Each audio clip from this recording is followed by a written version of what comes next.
Sarsfield was one of the first communities impacted by the Black Summer fires, which hit our community around 30th of December in 2019. It was over half the community that actually saw flames at our houses. It was, 1 in 4 that were lost in total.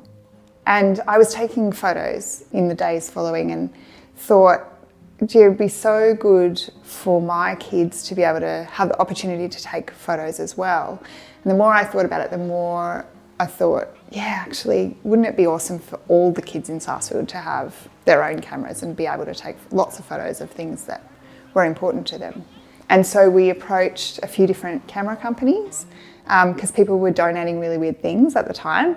And we had one company come back and donate 20 cameras, and it kind of started from there.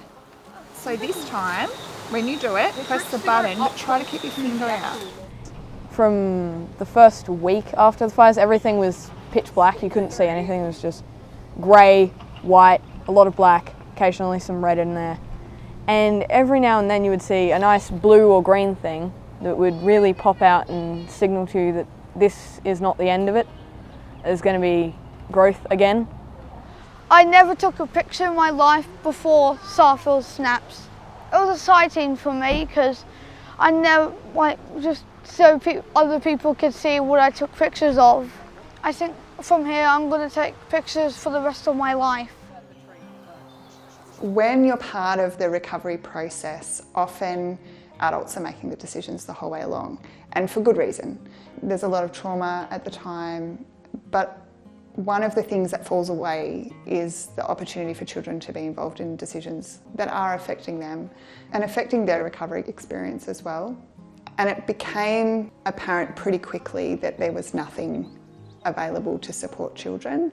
So the project, it's actually an opportunity for children and young people in our community to be able to contribute to the recovery process and have their voices heard. I got my camera from the Sarsfield Snaps group.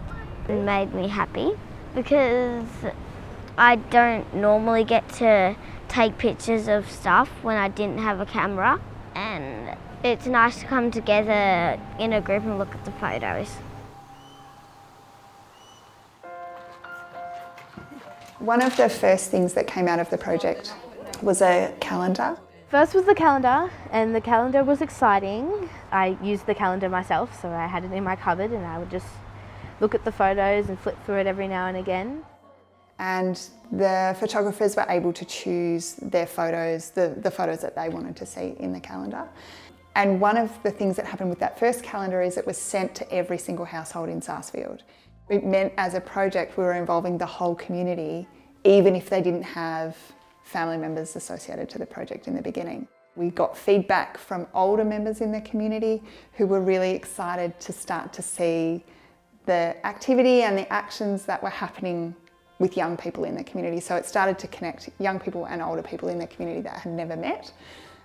It was just so exciting to get that kind of feedback. And then the book came next, and that was so exciting because I wrote the introduction, so that was fun to do, and it was just nice to see who did the photos as well and to see their little quotes down the bottom. And we had no idea that all of these other things would then cascade in the years following.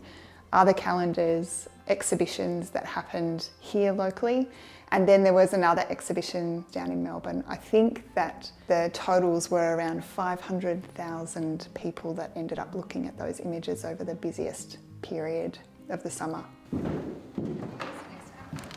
Prior to the fires, Sarsfield was a community, people didn't really know each other very well. The fires happened, and then, we talk often in recovery around rebuilding a community, and I would actually probably more accurately describe Sarsfield as building from scratch. For the photographers who were participating in the project, there are around 15 schools that they were all spread out across, and none of them knew each other. So it was actually a really exciting time to bring the young people and children from so many different families into the one place and give them an opportunity to actually connect with each other for the first time.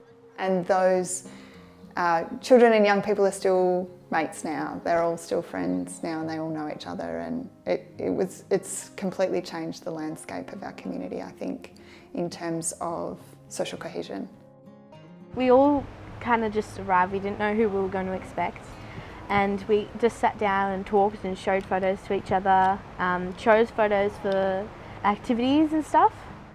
Yeah, a few friends. We knew probably people from our street at most which were doing it, and then after that, just after COVID, we had this big meeting with about 25 of the kids, most of them. I met a lot of friends that day.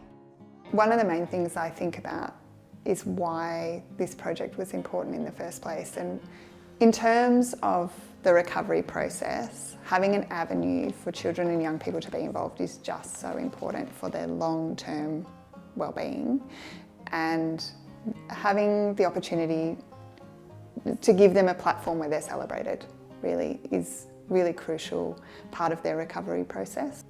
I think also just acknowledging the power dynamics that exist in the recovery process, whether that's sits within organisations to community or whether that's adults in the community to children, acknowledging those power dynamics exist and trying to push against them has just been so important throughout this project.